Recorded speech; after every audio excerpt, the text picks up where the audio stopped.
It's been a while. Hey plant nerds, welcome back to my channel. Hello friends, today I wanted to do a video to show you how I propagate my Hoya. And for those of you who want to catch up on life updates and stuff, I will put that at the end of the video. Let's get right into propagating Hoya. There are a few things that you're going to need when you propagate Hoya. Scissors or some sort of pruning shears to cut your Hoya. You're gonna want some rubbing alcohol to disinfect said cutting tool. You're going to want to have some chunky soil mixture. I usually use the De La Tank soil. It's one of my absolute favorites because I've said this 1,000 times, it's a one-stop shop. That's all you need is that bag of soil. But I ran out, so I threw together some things that I had on hand because I was in a pinch. You also need a vessel to put your plant in to propagate. So I use these 3-ounce clear plastic cups. I do have these linked in my Amazon store. If you want to find them locally, the only place I've seen the 3-ounce plastic cups is at a liquor store. Speaking of liquor store, I forgot my bourbon. I'm out of practice. Be right back. We're gonna sip on a little of Four Roses single barrel.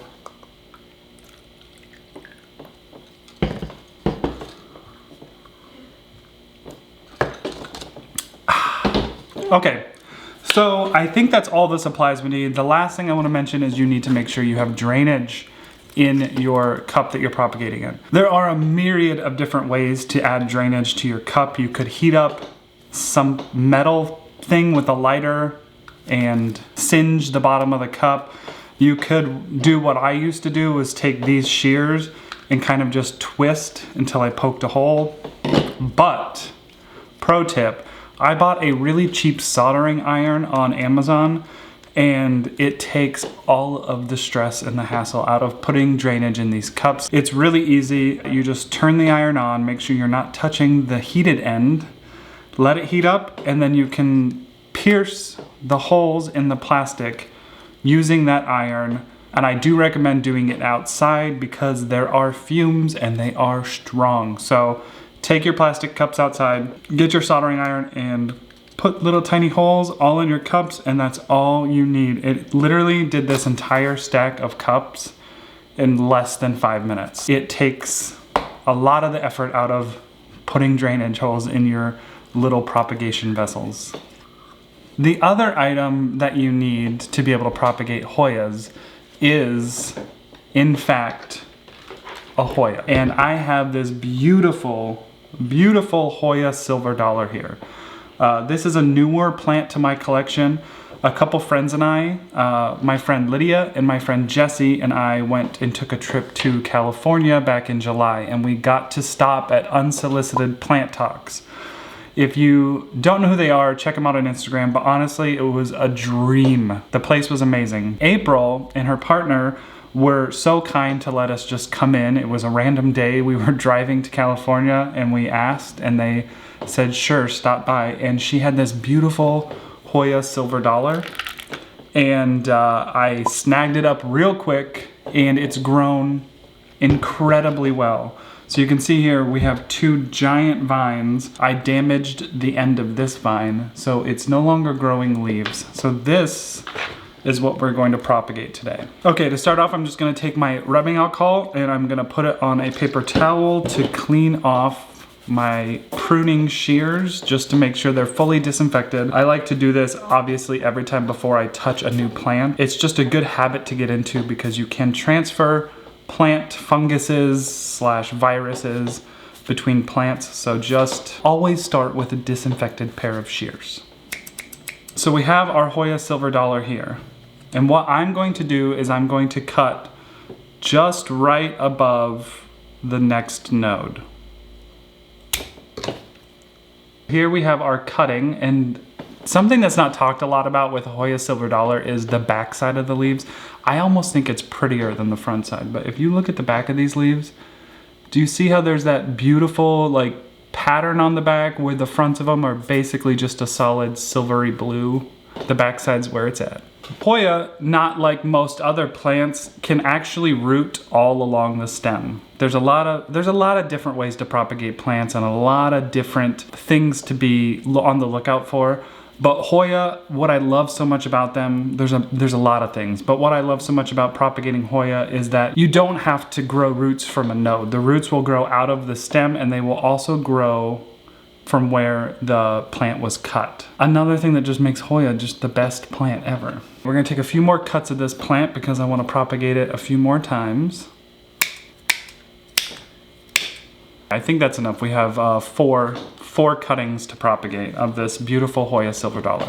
So I cut and leave about that much of the stem to go into the potting mix. The stem at the top I usually cut pretty close to the node because honestly nothing's gonna happen with that stem, so it'll usually just shrivel up. New growth will happen on either side of where that cut was, so kind of like right where the leaf meets the stem, the petiole meets the stem is where you'll see your new growth on Hoya. This is what my cutting looks like after taking it from the plant. Then you're gonna take one of your propagation vessels, my little 3-ounce plastic cup, and you're gonna fill it with your potting medium. Ta-da! What I do now is I go and saturate this potting medium with water. I saturate it all the way through. It is a bit tricky because sometimes your potting medium can be hyper dry and it doesn't absorb as much water. So when you water it, it'll flow through and you'll see water coming out the bottom, but you'll see giant pockets of dryness in your medium. So what I do is I just squeeze it. When you're running underwater, just kind of tap it, give it some squeezes. Sometimes I'll keep a bowl underneath it that fills with water and I'll just let it bottom water until I can see it saturate. Right now I'm gonna take these vessels and I'm gonna go saturate the potting medium and I'll be right back. We have our cups that are full of our soil mixture that are fully saturated now, and you just take your cutting with your stem and you just stick it into your soil mixture like so, and that's it. Now sometimes you'll have a cutting like this one that doesn't want to stay down into the soil mix. It keeps wanting to pop up, and I bought these little pins from Walmart. I think they're hair pins, and that's all I use. I just stick one of those in there and push it down into the soil, and that is enough to make that cutting stay down in the soil so its stem can be saturated and start growing those roots. Now, the last step in this Hoya propagation method is humidity. Humidity, humidity, humidity. I have a lot of these plastic bins I have gotten from Target specifically. They were out during the back to school time, and honestly, they're probably my favorite little humidity propagation bins because they do have a clear lid, they have clear sides. And all I do is I take these bins and I set my Hoya inside, put the lid back on, and then stick them on the shelf with my grow lights or a very brightly lit area. And you will see condensation build on the inside, letting you know that the humidity is high and the plants are thriving. And honestly, within a few weeks, maybe even a week, you will see roots grow on these. Once your Hoya are in this container with the lid on and on your shelf, you don't have to care for them too much. I check it maybe once a week to see if the soil looks a little dry on the top. If it does, I'll take my little mister and I'll just spray it down, let it soak in to the soil, and put the lid back on. And that's all the maintenance I have to do. That is it. That is my Hoya propagation method. I use this all the time. I know there's a lot of different ways people like to propagate Hoya. A lot of people really love perlite. I personally haven't used perlite. I would think it works very similar to this. I've used leca before and it works just the same. I do the same exact method with leca. Sometimes I do things in soil. Actually, a lot of the times I do things in soil if I'm planning to take them to a plant swap, or if I'm selling the cuttings, or if I'm sharing with friends, because a lot of the times I don't know what media they're comfortable with. So I'd rather just give them something in soil, because if you are an experienced leca grower, you will know how to clean off those roots and transfer it into leca. If you love soil, then it's already ready for you. You just gotta pull it out and repot it. Let me know down in the comments what your favorite method of Hoya propagation is, and if you've had success with other methods, I'd love to hear that. And if you have any tips or tricks for propagating Hoya, please leave them in the comments down below. Don't forget to like this video if you enjoyed it, subscribe if you haven't, and catch up on my past videos. They've been few and far between. If you want to stay tuned to hear about life updates / plant updates, keep watching, and if this is where you want to check out, thank you for watching. Okay, well, now that we're amongst friends, life update. You know, we're all just doing our best in this so-called world, and that's what I've been doing. I have had some pest issues with my Hoya, and it's been taxing. I think that this is probably a pest that a lot of people deal with and that a lot of people don't know that they have, because honestly, it took me a long time to figure out that I had it. But I have had some sort of mite infestation. For the longest time, I ignorantly thought that, oh, I grow my Hoya in leca. And Hoya are just very succulent leaves. They're very hard leaves. So I thought I was immune to spider mites. And I haven't seen spider mites on any of my plants in a long time. But I noticed that a lot of my Hoya that had been growing really well, they had been putting off all this new growth, all these new leaves, had started dropping a bunch of new leaves. And there are a lot of reasons that Hoya will drop new leaves. Sometimes it's a watering issue. They go too dry when they're developing leaves, and then they just like cancel it and just... But that wasn't the case with my Hoya, because I know my plants and I was taking care of them how I always take care of them, and this was happening. So one day I decided, actually I was doing a macro Monday on Instagram. I have a macro lens for my phone camera, and I was taking close-up photos, and I saw these little tiny orange mites. And even with my macro lens, it's a 10 times macro lens, I could barely make out the features of these mites. Like, they're so microscopic. And I saw their like little shimmery orange body. And a lot of people are like, oh, it's red spider mites, but there's never webbing. I know that spider mites create webs to grow their eggs or protect their eggs, and I just didn't have webs in my plants. So I still don't know what type of mite this is. I was thinking possibly broad mite. It's just really hard to see them, to like even tell, unless you have some sort of very powerful microscope. And I know that other people on Instagram have let me know that they've been dealing with these mites as well. I've talked about them on the podcast that I do with my two friends, Becca and Nicole. I've gotten a lot of feedback, but I still have not gotten a solid ID of what type of mite these are. Their MO is to attack new growth, so they're not a good mite, because they're always huddled around a new leaf or a new growth point on one of my Hoya. And the only way I can see them is if I take that Hoya into a dark room. I use my spare bathroom. I turn on the lights off, shut the door, it's pitch black in there. I take a flashlight and a magnifying glass, and I get as close as possible, and I kind of just move the flashlight around and finally can see that shimmery orange body of theirs. But again, you cannot make out you can't see legs, you just see like this little orange speck. And then sometimes I'll take my finger and I'll just nudge it a little, and I'll stare at it, and then sure enough, I see it moving. So that's what I've been dealing with. It's been a hassle because I have a lot of Hoya, and they were on a lot of them. I've kind of changed how I had things up, but a lot of my Hoya are in close proximity to each other. So it was really the best opportunity for these mites to hop around and create a little town on each one of my Hoya, and it's kind of been a nightmare, honestly. It's led to me I have thrown away some Hoya that were just covered in them, and they were big Hoya, and it was just really hard to eradicate them. It's not been fun. I didn't make a video on this, obviously, because I don't really want to put a video out when I don't really know what's going on. And so far, a lot of the Hoya that were really affected, I've seen them growing again, which is a big sign that the mites are going away, because they were not allowing my Hoya to grow. They were creating almost like knobby growth. You would see like all of these knobs because the plant started putting out a new vine and then the mites attacked it and then it healed over. So I would have like, it almost looks like when a cactus is crested. That's the look my Hoya were giving me. It was almost like I was having crested Hoya. What I've done to try to eradicate them is what my friend Lydia from the Green Plant AZ had told me she does with all her plants. And it was rubbing alcohol. I mix 1 part rubbing alcohol, 4 parts water into a sprayer,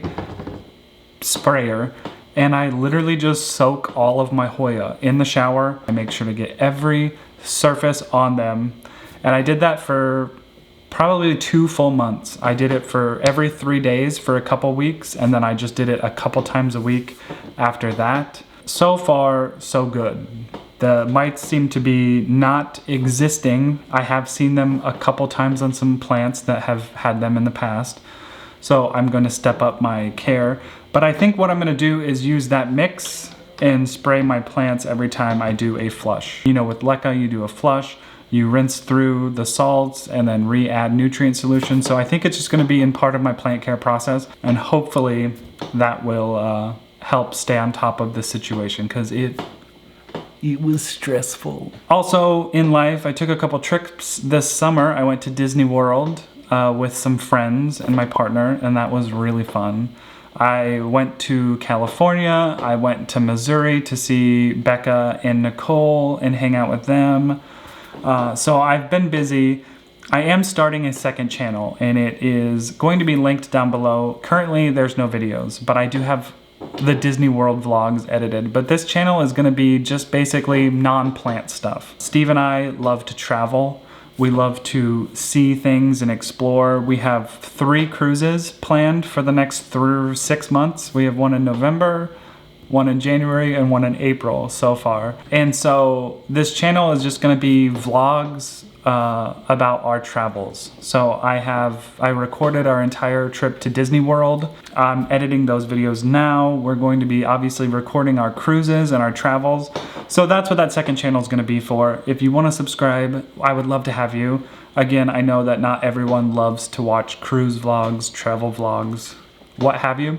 But the link is down below if you wanna give us a follow. We also have an Instagram, which is where I'll be posting a lot of the behind the scenes or like the day of things on stories, etc. That will be linked down below as well. We are ending our podcast for season 3. No, we're not ending the podcast. We're ending season 3 here soon. But I do the podcast with 2 of my best friends, Becca de la Plants and My Clean Leaves, Nicole. They're both YouTubers. I'm sure you know of them, obviously. We've done multiple collabs, but we've been doing this podcast for 3 seasons, and honestly, it's just like, it's fun to do. It comes out weekly on Mondays, and it's just a good time. I haven't done a lot of YouTube videos this year. Yeah. I'm hoping to get back into it. I'm hoping to get into a more regular schedule, but I also might not do that, and we'll just create a video when we feel like creating a video, and that's okay too. If you have any video recommendations, any things you want to see from me, leave those down in the comments. And I think that's about enough for my catch-up. I feel like I've been talking for way too long. Oh, I also bought these to help with the mites. I look like that really, that cross-stitch guy on TikTok. I'm pretty sure these are the same ones he has. But while I do think they're cool and helpful, the magnification was not as strong as my magnifying glass. So while I wanted to do mite inspections hands-free, these ultimately weren't the best thing to do, but if you want to use these to inspect for other pests, they are really good. Honestly, it's just really handy. It's got the nice little light. You can slap them on and not worry about using anything but your hands. These are also linked in my Amazon store if you're interested. Again, for the mites that I was dealing with, I just felt like the darkroom, a magnifying glass, and a flashlight were the best things that I had to see them. And even then, you could barely see them. Thanks for watching this video. Thanks for being here for this end of the video catch up. And as always, I appreciate you hanging out with me. Thanks for watching.